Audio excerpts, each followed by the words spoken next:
world was split into two, East and West. This marked the beginning of the era called the Cold War.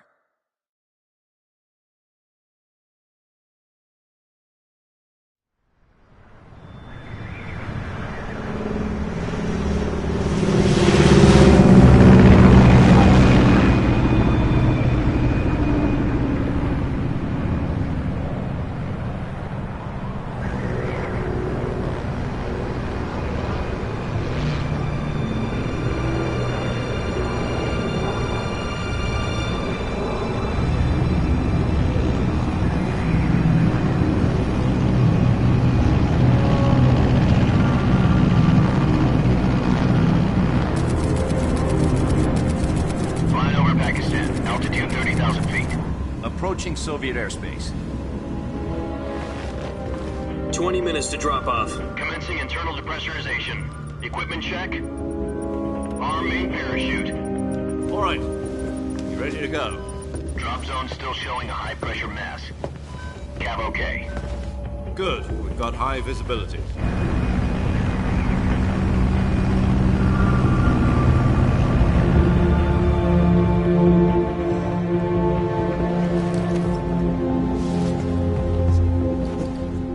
Cigar.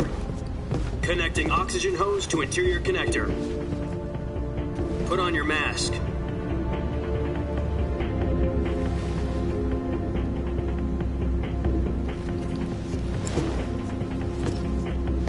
Does this panty waste know what he's doing? Approaching release point. 10 minutes to drop off. Hey, are you deaf? He said put out the cigar and put on your mask.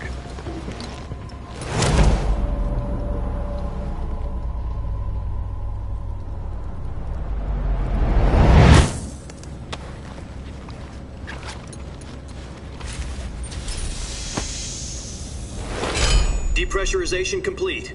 Checking oxygen supply. 6 minutes to drop off. Opening rear hatch.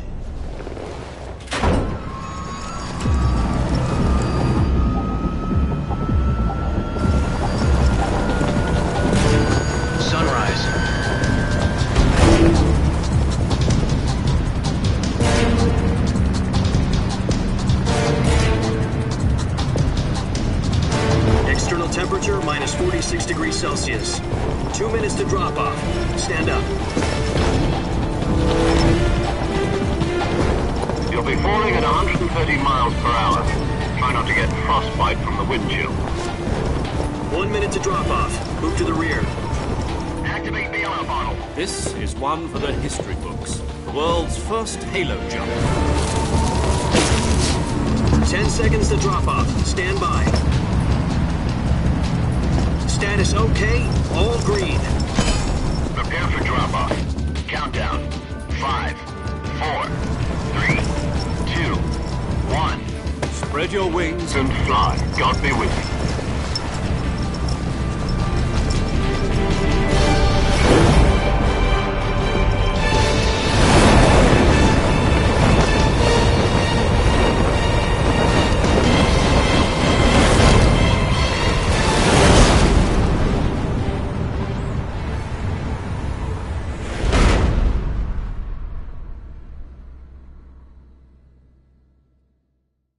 Jack, I've got some important news. The head of the CIA has finally given us the green light for the virtuous mission. Virtual mission? No, the virtuous mission. The future of our Fox unit depends on it. If it succeeds, we'll be officially organized into a unit. Virtuous mission? Sounds like some kind of initiation ritual. You know, don't get cocky. This isn't a training op. Right. So what exactly is this wonderful mission? Well, about 2 years ago, a certain Soviet scientist requested asylum in the West through one of our moles. His name is Nikolai Stepanovich Sokolov. He's head of the OKB 754 Design Bureau, one of the Soviets' top-secret weapon research facilities, and the East's foremost expert on weapons development. Sokolov? Isn't he that famous rocket scientist? The very same. On April the 12th, 1961, the Soviets achieved the first manned spaceflight in history. The Earth was blue, but there was no God. Well spoken. The rocket that carried Yuri Gagarin to orbit was the A-1, known as the Vostok rocket. Sokolov is said to be the man most responsible for the multi-engine cluster used in that rocket. After Gagarin's flight, Sokolov left rocket development to become the head of the newly established Design Bureau. From a lowly technician to head of a design bureau, that's quite a success story, so why'd he want to defect? It seems he'd become afraid of his own creations. Afraid? Call it a crisis of conscience. And for that, he left his country and his family behind and went over the fence? Not exactly. One of his conditions was that his family was also to be taken safely to the west. We used a mole to get the family out first and succeeded in sneaking Sokolov over the Berlin Wall shortly afterwards. I was the one who conducted the operation. The security on the eastern side was still full of holes back then. Then what? We got Sokolov over in one piece, but the whole ordeal had left him exhausted, and we checked him into a hospital in West Berlin. It took him 2 weeks and more than 600 miles to get from the research facility in the Soviet Union to Berlin. He was in no condition to say anything coherent. And it was only a week later that we had something much bigger on our hands.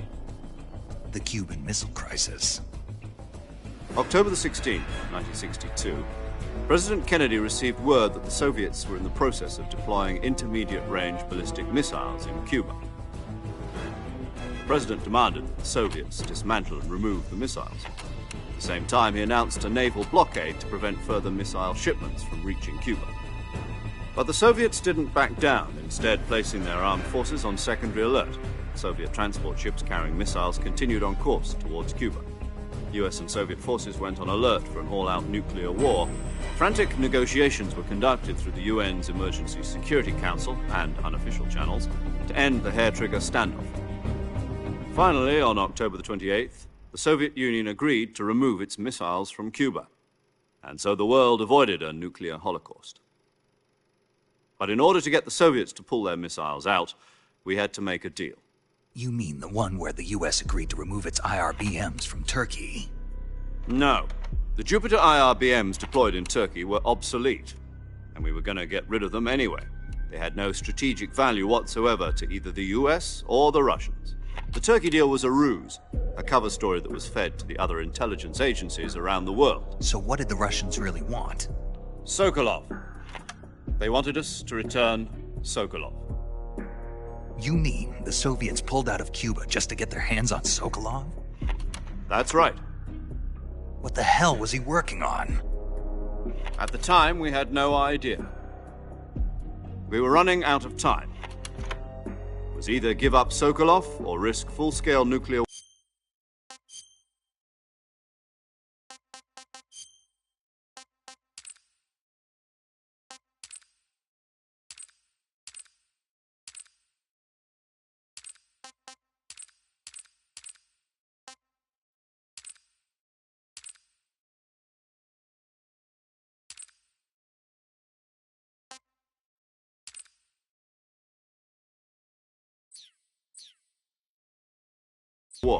In the end, we had no choice.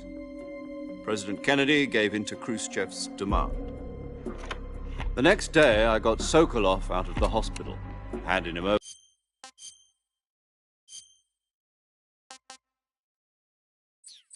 to agents on the eastern side. Sokolov kept on screaming, "Save me," until he disappeared from my sight. Then, a month ago, we received some new information from one of our moles. About Sokolov?